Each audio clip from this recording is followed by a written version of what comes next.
weapon is called the kama. I did 3 weapons, katas with it. Kama kata, we just called it kama 1, kama 2, kama 3.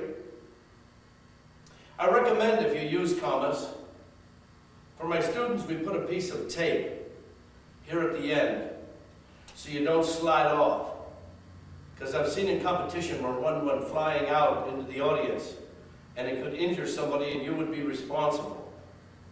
I have nicks, which you probably can't see on the camera, but like a gunfighter that put a nick on his gun handle for everybody he shot, I actually took a hammer and a screwdriver and just put nicks in the wood to roughen up the handle so I don't lose them as I'm performing with the weapon.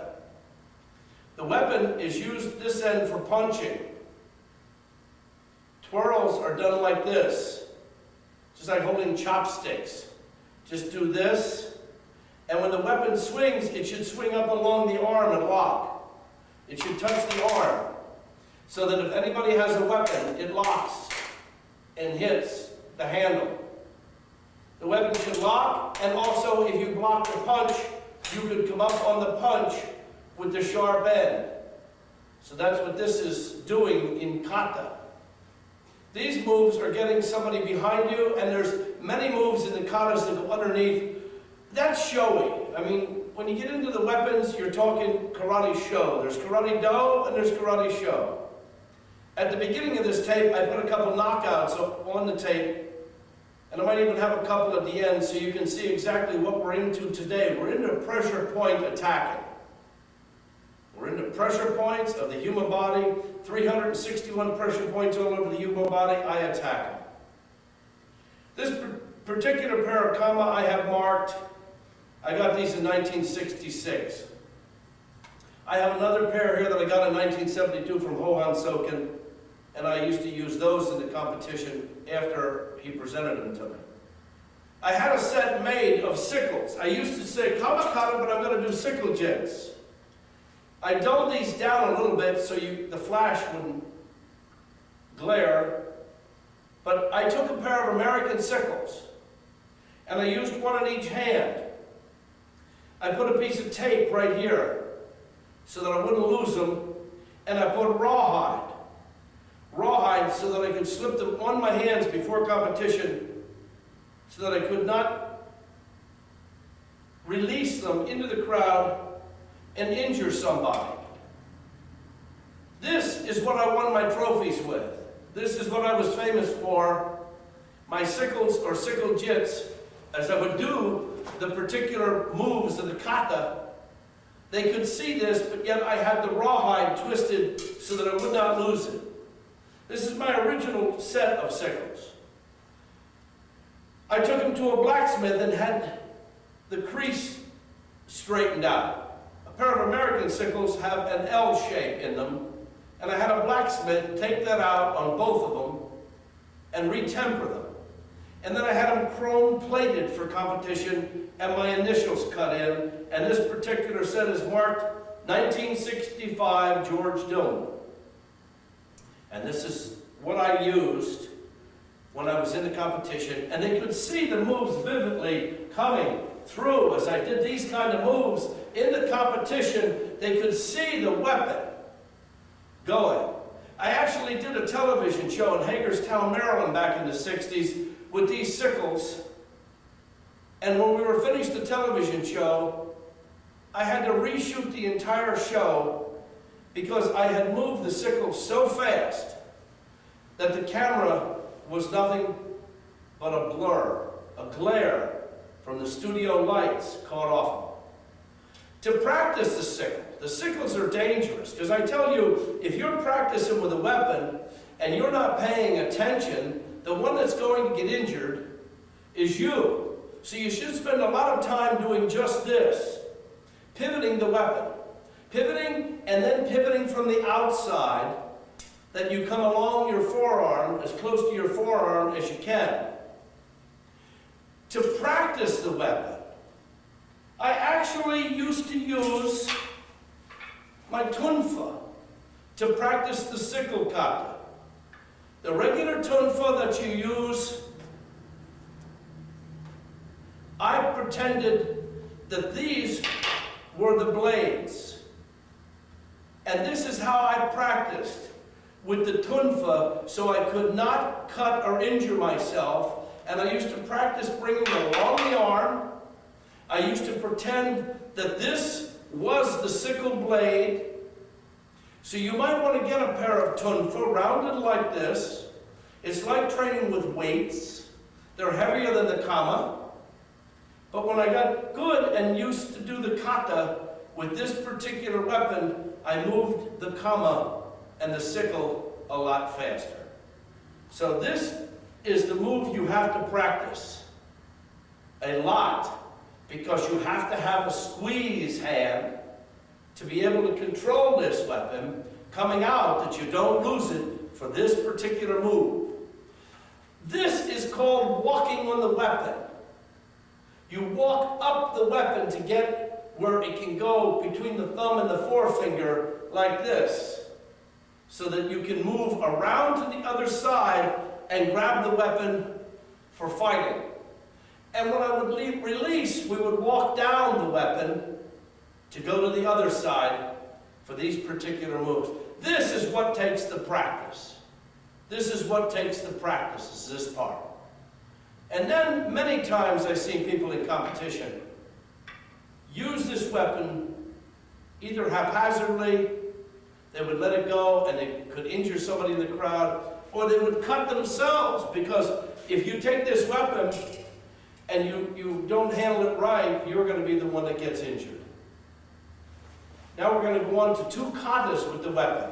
I want to show you how to use it. I'll talk you through two forms with the kama. I hope that you take the time to learn them properly and get good and showy.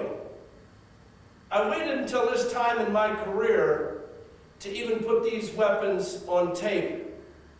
I don't know what it was, because I haven't competed since 1972. But there's something about the forms I used to win a lot of trophies with that I was really reluctant to share them with a lot of people on a video, because everybody would be doing my form. But now that I'm heading for 57 years of age, I'm pretty sure I'm not going to get out there in competition anymore. And I want to pass it on and hope that somebody out there watches this and gets real good with the kama and the nunchuck and enters a lot of competitions and wins a lot of trophies.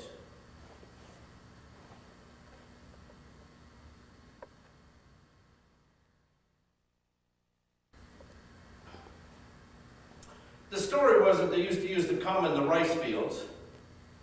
In fact, we actually seen people in Japan, when we toured Japan not too long ago, using this particular weapon out in the field. The long handle is to feed the rice in for cutting. And then we heard stories how they would use this weapon for self-defense. I know that in 1972, at age 83, I saw Ho-Han Soken use this weapon. In fact, he gave me a pair, and he gave me the pair of tunfa that I just showed you.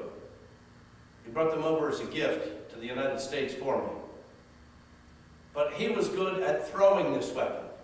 They also do this weapon called kusari kama, where they have a long chain or string tied to the hand, and they throw the weapon. Practice. I know I've seen Ho-Han Soken throw the weapon out 3, 4, 5 feet with a cord and pull it straight back into his hand without the weapon dropping. You'll see people twirl this weapon on a cord around their body. That's all the show portion. As good as you get with the weapon, and the flashier, the higher you can jump, the higher you can kick, the faster you can move the weapon, the more trophies you're going to win. This is the first kamakata that I did in competition. Step back. You're going to go off to a 45, but aim to the 45. Blocking. Step over here, 45, aiming to the 45. You're going to turn to your left and punch, punch, kick, punch.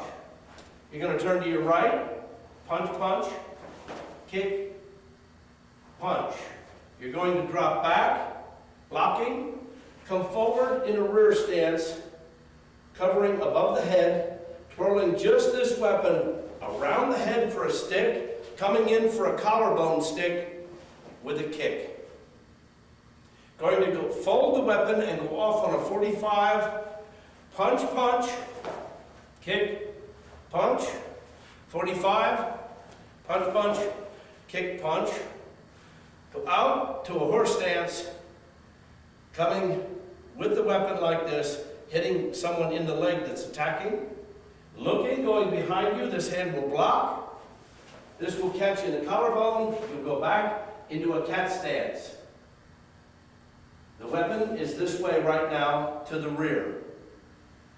You're going to cross, throw a kick, get him in the throat, coming underneath the groin.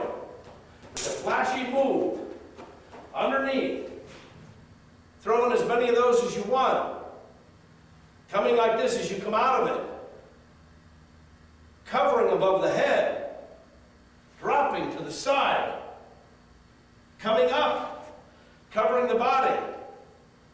Dropping to the side. Blocking above the head. Dropping down to the thighs, sticking them in. Supposedly you stuck him in the thighs, and he's doubling over. That cuts off the head. First, kamakata.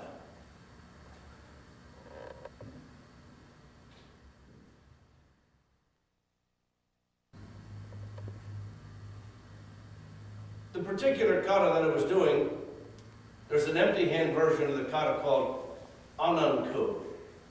O-N-U-N-C-U-E, onunku. Very popular Okinawan form. I did it with the kama to learn how to use them to naturally get better in competition. So you could announce it kata onunku with kama, or you could just say kama kata 1.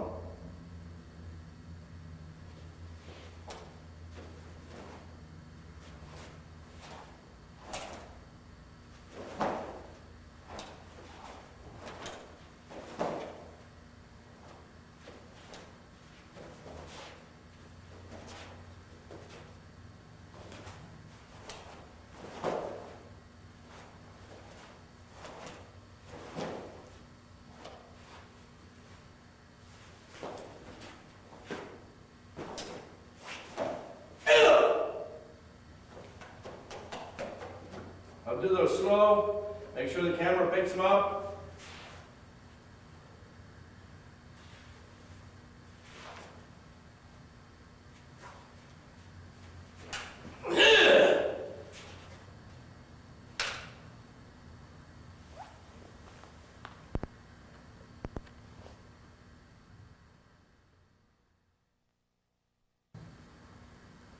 This one of all of them was my favorite. This is the one I won the most trophies with because it had a lot of flashy moves coming around the body and coming around the body, and a lot of moves where I would throw a kick.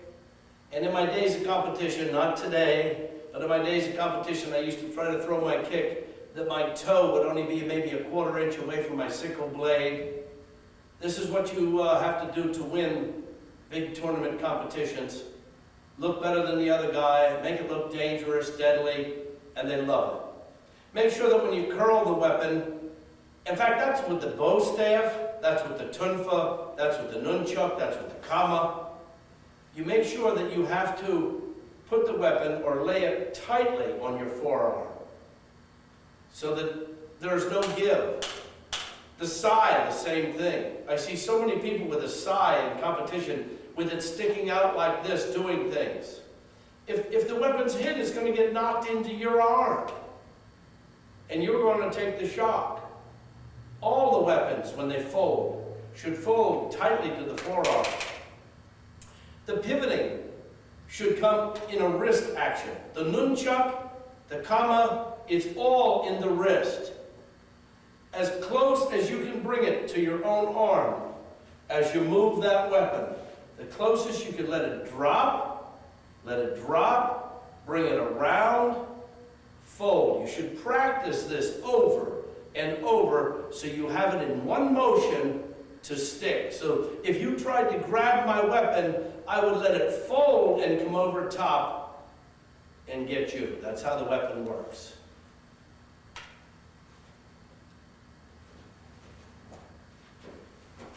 Step forward, up, round the body, up, round the body, up, and around. These you're slicing with the blade, 45 degrees. You turn backwards. The weapon hits someone at the leg area with a circle.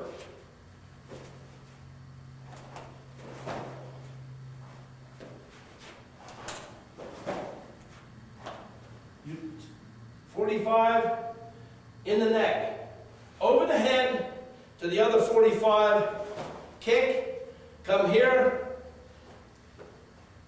you go forward in a horse stance, drawing circles around the body, dropping back, catching, simulating pulling the person in, coming up and over, sticking them in the collarbone, kicking, and again, head cuts off as you step up.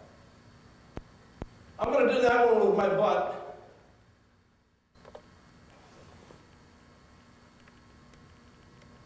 I'm going to do this kind of butt to camera so you can see the moves going the back direction. So just keep in mind the way you see the kata is the way it would be, and the 45 is off to that 45, and when I come back with the over the head, it's to my left 45 and to my right 45 with these moves that I do the kick. So I'm to pivot to the 45s and then go to my left wall for these under the groin moves.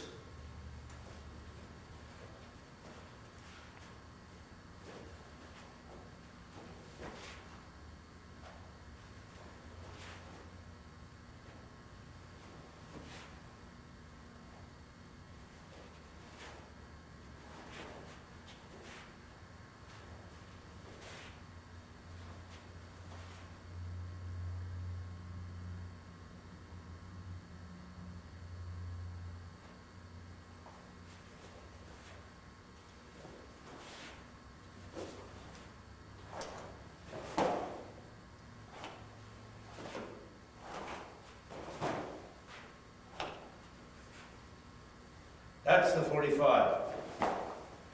That's the 45.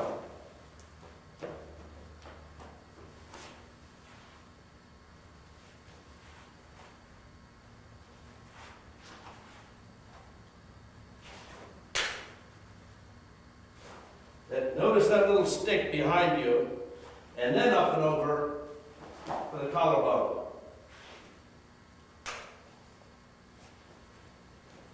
Now we'll do it facing the camera. Same form.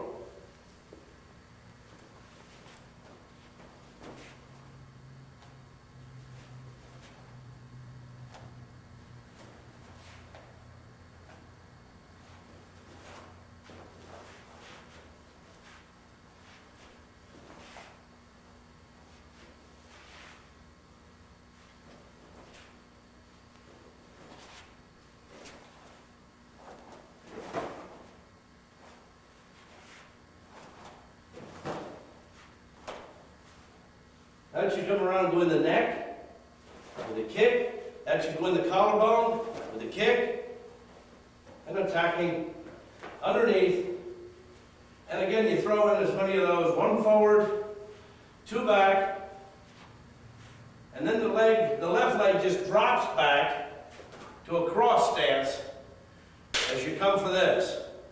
You pull, you go behind you as if somebody were trying to grab you, sticking him in the leg or the thigh, come up over the head, kick, head cuts off, bow.